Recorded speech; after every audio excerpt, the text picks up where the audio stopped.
about my abilities as a writer. Oh, all right. And Flash of doubt. Yes. And of course, remember, what is doubt? Is trusting and in Yes, trusting in, a 100% trust in what I don't want. what a definition that doesn't work for you. Right. A definition that doesn't work. All right. And I realized that even though some of my material had been rejected or passed on by this company, that had Yes. no effect on who I was, and that I'm very proud of my work. All right. And it just meant to me that some other company was the one that it was meant to go with. Perhaps. For different other ones. Perhaps. And I was curious. I know that that predictions are only of the moment, and Yes. that they are likely to change. Yes. And I had a psychic reading back in February, and I was Yes. wondering if you were able to give me an accuracy of the percent of that reading as it stands at this moment. Is it still February? No, I mean, Then obviously. 0. Okay. Okay. Every moment you create your reality anew. It is that understanding you really need to have in order to understand why the answer is 0. Then, understanding that readings or predictions change moment to moment. Yes. Is there any way you can give me a reading of where I am at this moment? You are 100% whatever you are deciding to be. Mm-hmm. What are you deciding to be? That's the question. Mm-hmm. What other reading can I give you other than your assessment of yourself in clear, honest self-communication? You tell me who you are right now. You don't have to literally do it. It is rhetorical to some degree, but that is the point. I cannot give you a reading of where you are, since you are infinity. Where can I say you are on a line that is infinite, except always where you are? Do you understand? Uh-huh. This may seem cryptic, may seem poetic, may seem philosophical, but it is also quite literal. You are, in some senses, giving away the power by asking me to make the assessment for you in the same way that you gave yourself an opportunity to experience how you had given away your power in terms of reacting to what other people think of who and what you do and who and what you are. Make sense? Yeah. So, remember, it isn't even about the idea that it's meant to be in another company. It is about the idea of doing what you do because that's what you love to do. And allowing your reality to reflect it to you in whatever way, shape, or form is representative of the path of least resistance of simply allowing you to be who you are without the idea that it must do this or it must do that. You do what you do because that's what you love to do. Well, I do it and I love it, but at the same time, I would like to be supported by it. Yes. You will be supported by it when you do it only because you love it. If you do it because you love it, but because you also need to be supported by it, it cannot support you because you need it to. If you do it because you love it, because it's who you are, and follow your excitement at any given moment, then whatever it is your excitement leads you to will in some way, shape, or form support you. But you must let go of your idea of what support is supposed to mean. You must relax your conditions on what support is supposed to look like. Otherwise, you cannot receive support as it may actually come. You may not see support for what it is, because you think it has to look a certain way and wear a certain suit. And thus, you cannot necessarily recognize real support when it happens. Sometimes, for example, in a sense that someone may not want to participate in something you have done can be a form of support. Because they are supporting you moving in the direction that is actually representative of who you actually are. Supporting what you have deemed yourself to be. What you have defined yourself to be. So in that sense, it is support. But if it is a certain type of support you're looking for, a certain expectation of support, then you will not allow yourself to recognize support is already with you all the time. Because the only support any of you actually need is the support to be yourself. Period. No matter how that may come. So, of course, yes, be persistent, persevere, but not in the sense of struggle. The idea, again, at any given moment is to simply make the assessment, am I doing what I really, really, really love to do? Not because of what you think it will get you. Not because of what you think it must do to support you. Simply, do I have any other choice? Is there anything else I would rather be doing? If the answer is no, then just keep doing whatever it is you find most exciting for its own sake. And let your reality guide you without expectation. Do not disappoint yourself from the driver's seat. Reappoint yourself and stay there, no matter what anyone else decides. Do you understand? Yes. Is this helping you? It is, thanks. Yes. Hi, Bashar. Hi. Okay, I wanted to ask you, is that little face on the wall in my bedroom an alien? Define it and describe it. It has, well, the face looks just like, I don't know the name of, I don't know if it's the grays or the hybrids, with the big eyes and the little nose. In what way does this face appear to you? In what manner do you perceive this? What is the nature of the manifestation? Is what we are asking. Well, like, it seems like something's watching me or just observing me. Yes. When you say the face on my wall, you are talking about in the a bedroom. phenomenology that is not always there, or something that is always there? Well, it's Part always of the been, wall or an energy perception? it's a part of the wall. Physiologically. Yes. Then in that sense, you can understand that as part of the wall, it cannot be what you would call an actual alien. Okay. Nevertheless, it may be that it is triggering in you memories of actual encounters and experiences. Wow. Do you understand? Yes. Because I just noticed it was there just the other day, so I mean, I don't know.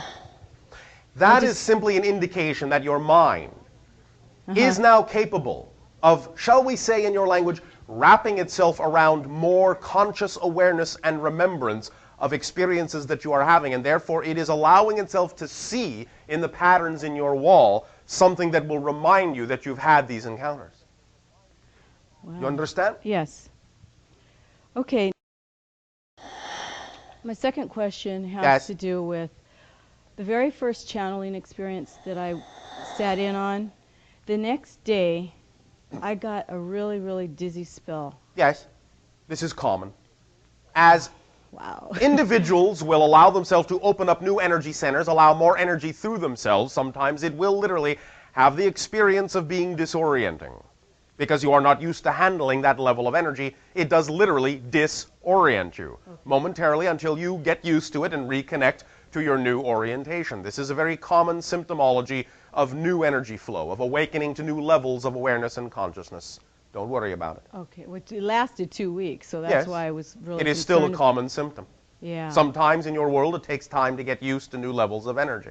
And then at times I felt like I was vibrating on like a pulsation type. Yes, this is what we are saying. You are upgrading your energy frequency. Wow. You are allowing yourself to be operating on a higher level, a higher pitch, so to speak. And that can be disorienting to the way that you are used to perceiving your reality and yourself until you get used to it. I see. I'm just trying to catch up with myself. You're not trying, you are. Okay. But yes, in your reality, again, because you think as a society in terms of polarity and dichotomy, then you create a difference, yes, between the idea of the old self and the new self. And that difference you create is what creates the disorientation for however long that lasts. You follow? So yes, euphemistically, yes, you are trying to catch up to yourself, but only because your society teaches you that you have two different selves and that one needs to catch up. Okay. This is just a projected idea, but because you think of it as a real reality, you experience the consequences of thinking of yourself in that way, as an old and a new self that needs to be caught up to. Okay. The more you think of yourself holistically, the more you are willing to change instantaneously, and trusting that all those things are a part of you, the less difference you will create within the idea of yourself, and the less often you will experience that kind of disorientation. You will simply then experience it as revelation, inspiration, instantaneous recognition that you've made a shift. But there will be no disorientation. There will only be elation. You follow? Yes. And? That's great. And what? Anything else? Yes. And? Okay. Third question is, that last relationship that I had with my ex-boyfriend, was that remote viewing he was doing? Because he seemed to know everything that was going on in my life, whether he was physically present or not. This is not so much exactly the idea of remote viewing, although there is an aspect of that there. Okay. Anytime any individuals are connected in vibration, anytime they are, as you would say in your language, on a similar wavelength, you understand? Mm-hmm. Then you will create the same understanding at the same time. You will have the same kind of thoughts at the same time. And that can act as a methodology for allowing one individual to know what another individual is experiencing at that moment, because you are operating on the same wavelength. It's simply called resonance identification.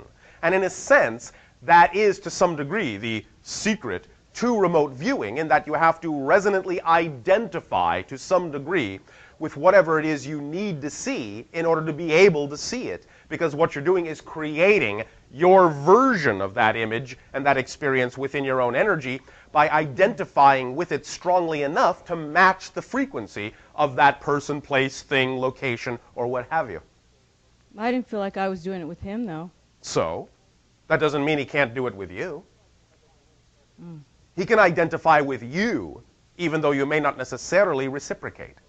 You understand? Yeah. It all has to do with intention and focus and an array of other ideas emotionally. Nevertheless, in a sense, it is like unto the idea of, or can be said to be, a form of remote viewing, but it is not so much viewing as it really is simply junctioning, resonance identification, telepathic bonding, in a sense. You follow? Yes. Simply matching someone's frequency in the same way that you match the frequency of a program on your TV set, and therefore that's the program you see because that is the channel you have tuned to. Okay. I get Does that make sense to you? Then? Yes, it does. Does that help you? Yes, thank you. Thank you. I was going to a gathering, and I grabbed a large clear crystal in my hand and held it above my head. Yes. And made a very powerful statement, and the day just went swimmingly. And I'm just wondering, I know you're going to say I am using the crystal properly because that's what I decided to do, but do you have any hints? Telling us. Do you have any hints for me as to how I might enhance what I'm doing? Yes.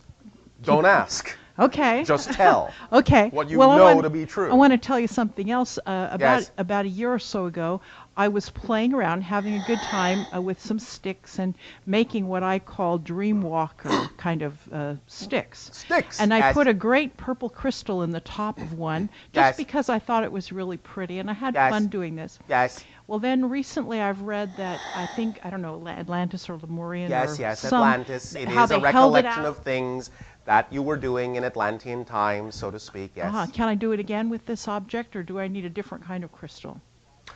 You can utilize it to a similar degree and in a similar fashion. It will never be the same because the energy of your world is not the same.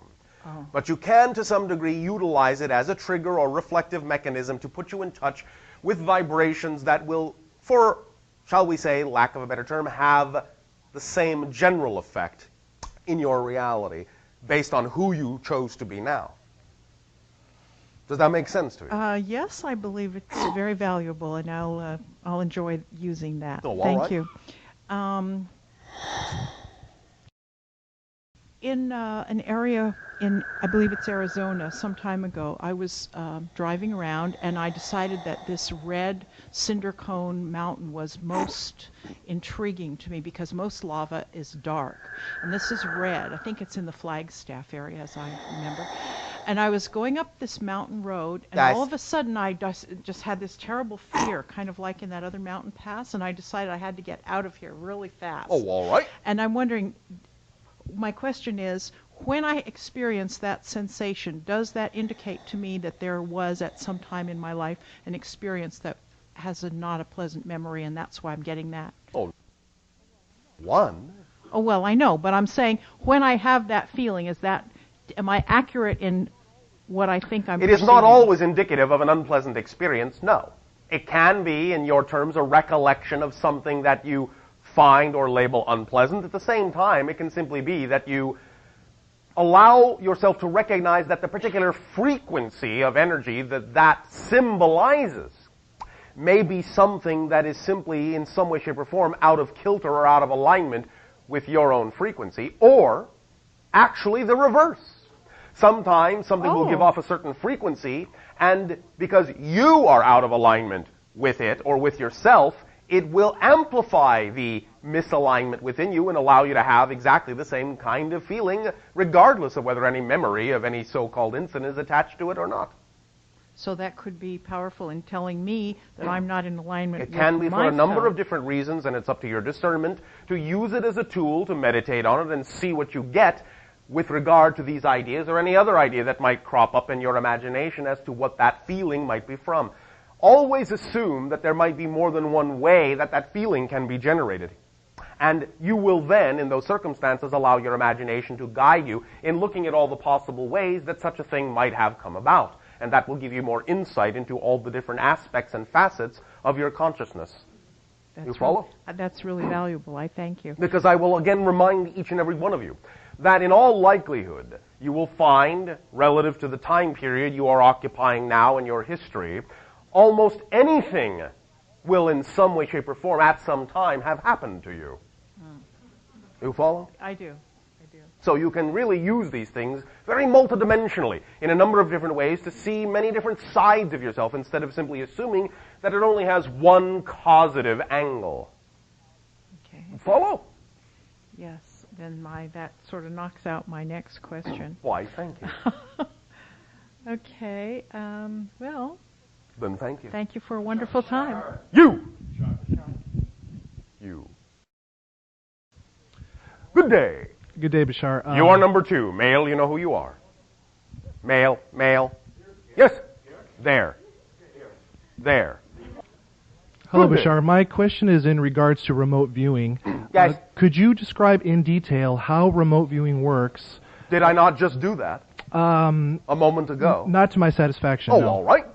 Also, can you tell me if remote viewing will eventually or shortly evolve to be used effectively without the use of the written protocols? Second question first. Yes. Shortly, I feel within the next 2 decades when... Oh, absolutely, yes. Okay. And also, of course, do understand that there are individuals on your planet now, and have been individuals in your past, that instinctively understand remote viewing and do not need any kind of protocol. They simply go right into it. Okay, it would also still be termed remote viewing as opposed to the protocols designed by the U.S. military. Ultimately, the idea will, again, more simply be understood as viewing, as, again, identification, as junctioning. There will be many different ideas that all say the same thing. And again, to go into a little bit more detailed explanation, there is a paradox to this. The paradox is that the reason remote viewing works is because there's no such thing as anything that's actually remote. Everything is one. Everything is here. Everything is now.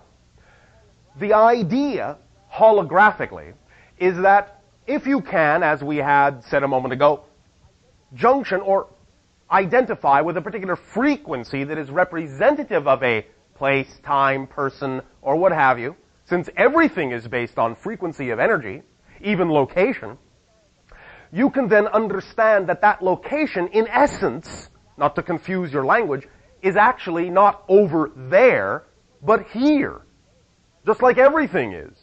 And so by identifying with it, you allow yourself to some degree to participate in it here, because it is here. You allow yourself to experience that location within yourself.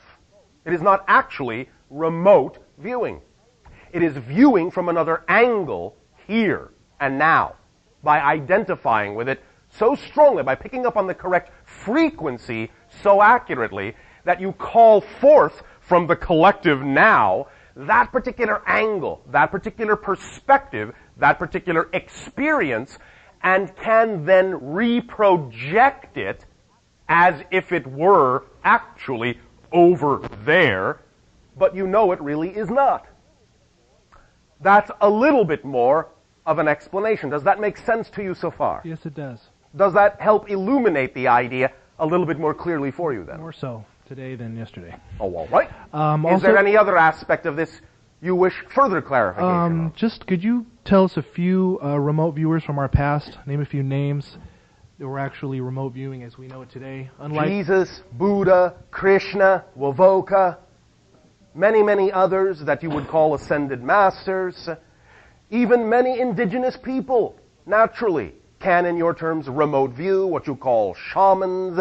Sometimes it is very natural for many children to simply do this instinctively because they have not yet been taught how not to, because they instinctively know everything is here and now and one. Everything in that sense is real to them, therefore it's very natural for them.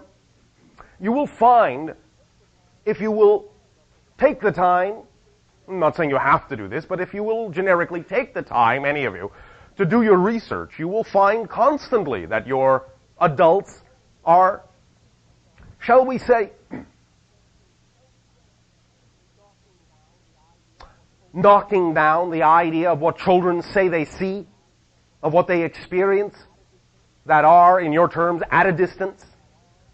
Also, any individual under certain circumstances and conditions, such as that which requires great overwhelming need or desire, will instantaneously, spontaneously, remote view, such as cases where you know that a mother instantaneously knows that her child is in danger many miles away. You follow? yes. These kinds of things are simply trigger mechanisms. These states of being are simply trigger mechanisms that allow you, in a sense, to get out of your way in terms of creating the reflective structure of physical reality illusion and allow yourself to collapse that whole thing into the true here and now and simply see and experience only that aspect in totality that is germane to the frequency you happen to be on at that moment. This is the very fundamental underpinnings of all such things as telepathy, remote viewing, psychic functioning, what have you. It's all basically stemming from the same thing, and that is resonance identification. Because space and time are just concepts that are only different by the frequency they exhibit. Location is not really over there. Location is a frequency idea. An object doesn't actually exist in a particular location literally. Location is one of the properties of the object. One of the properties of the equation, the vibrational equation that you translate in physical reality terms as an object over there. But that's just an equational projection in the same way that you have a reflection in a glass mirror. You know, in a sense, the reflection is not really over there because the reason you see it is because all the light's coming back to you here. It's not really over there. There's nothing in the mirror. The mirror holds on to none of the light, and that's why you see the reflection, which is actually here. Make sense? Yes, so. Yes, it does. Thank you very much. Does that help you? Yes.